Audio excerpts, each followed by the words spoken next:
It is week 26 of the NHL season, and we've truly entered a new era of greatness. You got the best player on the planet going beast mode, an MVP point race that hasn't seen this level of production since 1996, and a 60 goal scorer that is doing things that no current player has ever done. It has been decades since we've seen players hit these milestones all at once, so let's cover all the chaos in this week's recap. Sunday, McKinnon Magic. We kick off the week with the dog Nathan McKinnon going up against Sid the Kid, and we got to experience Penguins hockey in full form. As expected, Sidney Crosby was an animal in this game. He got 3 assists and this beautiful signature deflection goal to help the Penguins go up 4-0 halfway through the second period.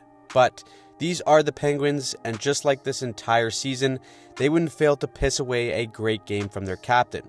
Sean Walker scored with 5 minutes left in the second, and then the avalanche of pressure just didn't stop. They score 3 straight to make this a whole new game, and then McKinnon himself buries a gorgeous one-time blast that extends his home point streak to 34 games. The guy only trails Waino, who, shocker, holds the record with 40 games. Overtime was needed, and Jonathan Drouin burns Chris Letang on the outside and finishes this game to solidify Colorado's 9th straight win. The Avs are a wagon, and the Penguins make me sick. Sunday, we also saw 2 guys join the prestigious 50-goal club. First was Zach Hyman potting one predictably 2 feet from the crease on the power play, and you might think he's a tap-in merchant, but if it was so easy, everyone would do it.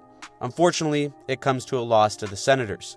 The other player to hit 50 was Sam Reinhart, who's getting richer with every goal he scores in a contract year. The Panthers win 4-1 over the Flyers, and Torts gave another legendary moment in the postgame when asked about his goalie Felix Sandstrom. Guy was at a loss for words and just leaves.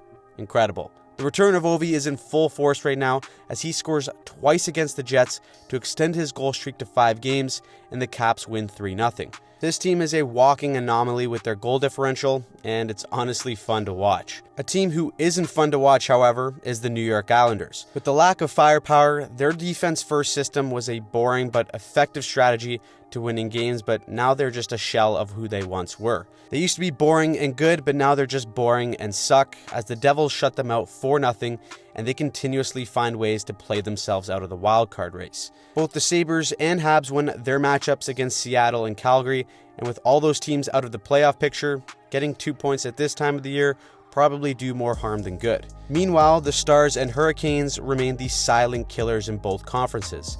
The Stars beat Arizona and the Hurricanes beat the Leafs, and both of these teams have now won 9 of their last 11. No one may watch a Stars vs. Canes finals, but I bet you it'd be some of the best damn hockey you've seen in a long time. Before we hop into Monday, I want to thank VaporFresh for sponsoring today's video. VaporFresh is a non-toxic plant-based spray that cleans and deodorizes equipment the right way. I live in a condo, so I give my equipment a quick little spray of VaporFresh, and then I hang it up to dry. When it's time to play, my equipment is back to smelling fresh and I'm ready to go. You can grab your bottle today for 10% off by clicking the link in our description. Monday, Vegas Blues. If you're waiting on the downfall of the Golden Knights, I got a surprise for you later in the video, but on Monday, the undisputed villains of the NHL picked up a big 2 points over the St. Louis Blues. Undrafted Conn Smythe winner Jonathan Marchessault buries the OT winner, and the Blues, who've just been barely on the outside looking in, take a tough L, with Vegas securing a 5-point lead over them for the last wildcard spot.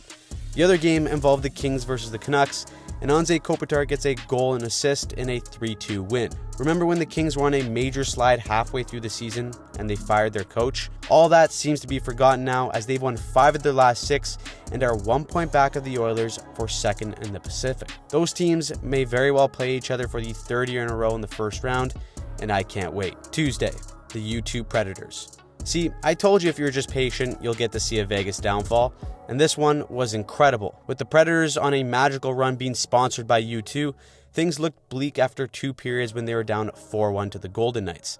But this Preds team is riding an all-time heater right now, and they would score 3 straight in the third to tie the game up at 4. Then Captain Roman Josi takes it to the net in overtime and buries it to seal the comeback. The Preds moved to 16-0-2 since being banned from attending a U2 concert. The East wildcard race had some big matchups, starting with Detroit and Washington. This game was tight all the way through, but with Detroit needing a goal late, You had to know that Showtime Patrick Kane was going to step up. This game would head to OT, and Dylan Strome would get his second of the night as the Caps get the extra point and continue to have people questioning how the hell they find a way to win games. That game was really important for the Flyers, as even though they were in the third in the Metro, they can find themselves battling for a wild card spot if the Caps pass them. They faced the Rangers, and this game was a high-scoring affair. Both teams took turns holding the lead, but a late goal by Tyson Forrester in the third ties the game and helps Philly get a crucial point. Adam Fox and the Rangers then say enough is enough, and they win it in OT to become the first team in the league to clinch a playoff spot. Gotta hand it to head coach Peter Laviolette. Feel-good story of the night was Josh Stone making his debut for the Arizona Coyotes with his dad Shane in attendance to watch the game. The kid scores 2 for his dad in his first game and gives Arizona a nice moment in another miserable season. Another thing that should make you feel good is seeing the Panthers and the Bruins continue to hate each other. The anger in this one actually saw Brad Marchand drop the gloves for once. It takes guts to be 5'9" and drop the gloves with Mikkola, who's 6'5", but that's why he's the captain, and the Bruins find a way to score late in regulation to beat the Panthers 4-3. Zach Hyman continues his ridiculous season as he gets his 51st of the year in OT to help win it for the Oilers. Some guy tried to discredit Hyman for scoring 50 goals this year because his parents are rich. Yes, that was a real thing someone said Tuesday night, and the whole hockey world united for the first time ever to crown this as the worst take in hockey history. Sidney Crosby got 3 points in a Penguins win over Carolina, and it simply just doesn't matter.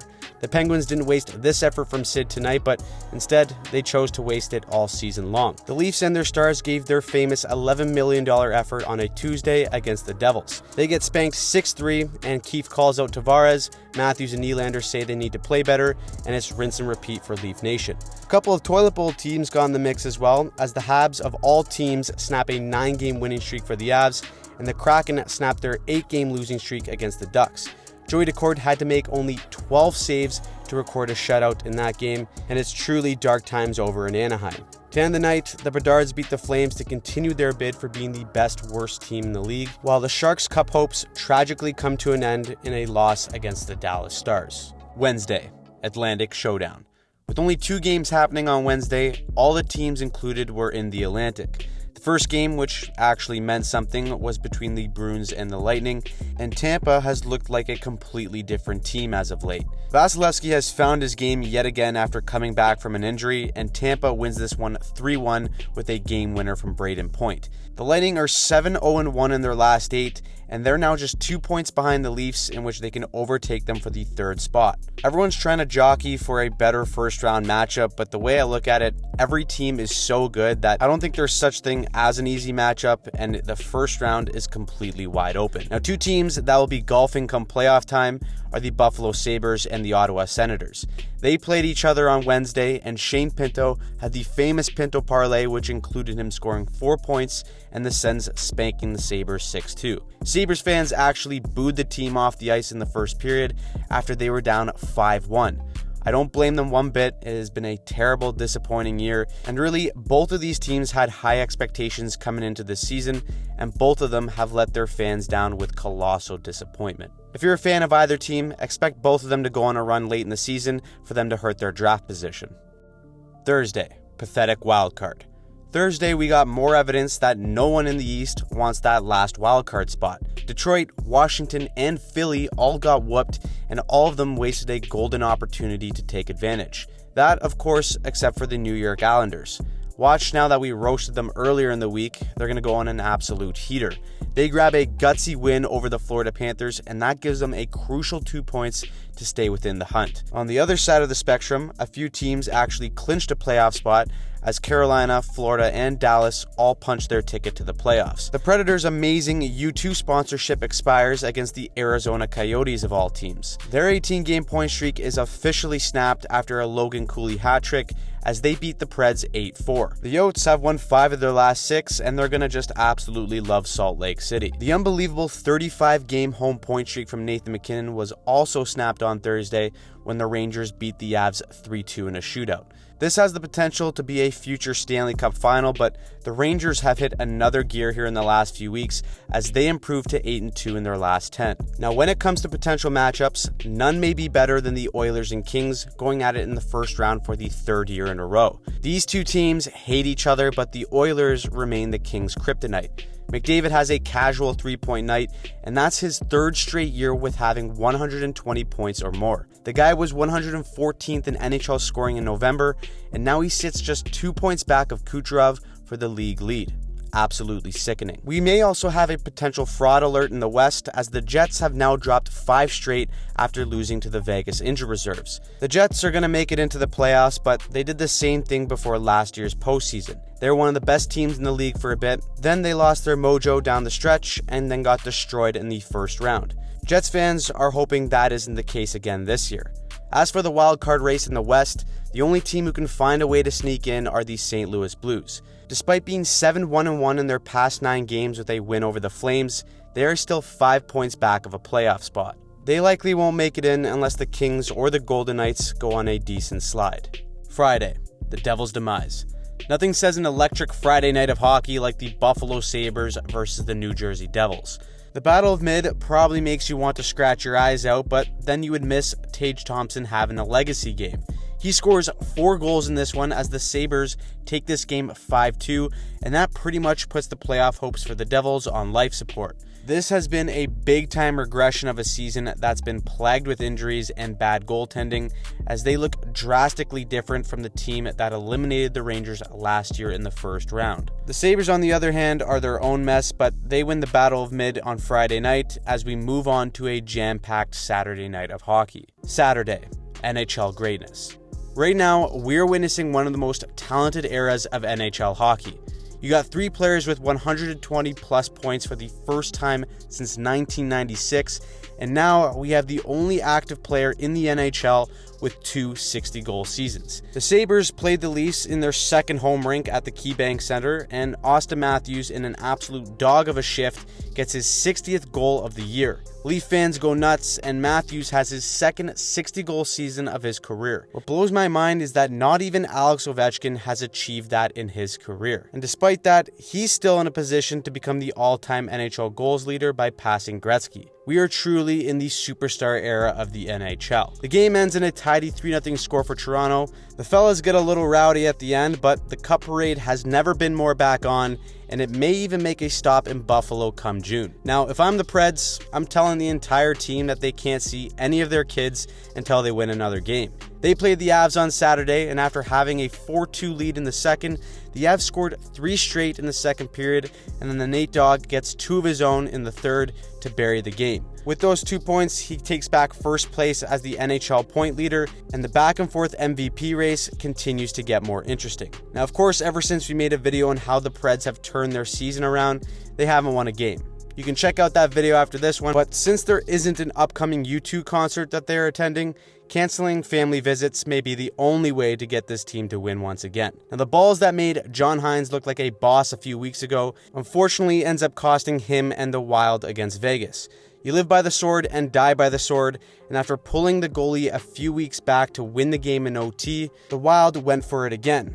This time, it backfires and the Golden Knights get the 2 points, while the Wild end up with 0. Some fans were critical of why the Wild would do this, but when you look at the standings, the Wild desperately need the 2 points if they want any chance of making the playoffs, but this time it just so happened to backfire. Still gotta respect the balls though, not gonna lie.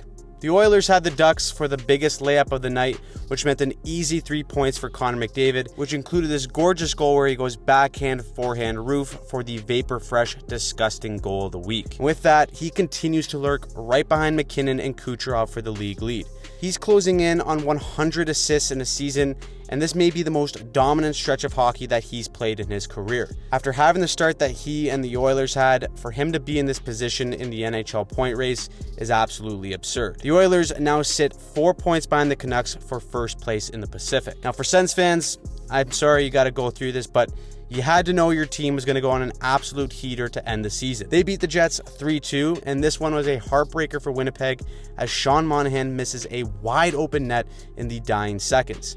Jets have now lost 6 straight, while the Sens have won 5 in a row. Let's take a quick peek one last time at the wildcard spot that no one wants, and yes, there it is. The Red Wings and Caps both lose in a shootout, and despite both of these teams being so mid it hurts, At least they didn't get pumped by the Blackhawks 5-1 like the Flyers did. With that Flyers loss, the Caps moved to 3rd in the Metro with a minus 31 goal differential. If they find a way to make it in, they may be the worst team in NHL history to make the playoffs. The Rangers joined the 50-win club on the year as they make some tidy work of the Arizona Coyotes. Notorious bust Alexis Lafreniere continues to have a breakout season as he pots a hattie, and that victory for the Rangers makes Jonathan Quick the winningest goalie in U.S. hockey history. Although I am devastated that my Sharks won't win the cup, they are still playing spoiler by shutting out the Blues. Luckily for St. Louis, the Kings laid their own egg against the Flames late on Saturday, but the Blues wasted a golden opportunity to make ground on the Kings for the last wildcard spot in the West. So, week 26, who surprised you? What pissed you off? Let us know in the comments down below. Playoffs are right around the corner, and we got team and player breakdowns in the queue to get you geared up for the postseason. So make sure you don't miss anything by clicking the subscribe button and catching up on some of our other breakdowns by clicking on any of the videos here on the screen.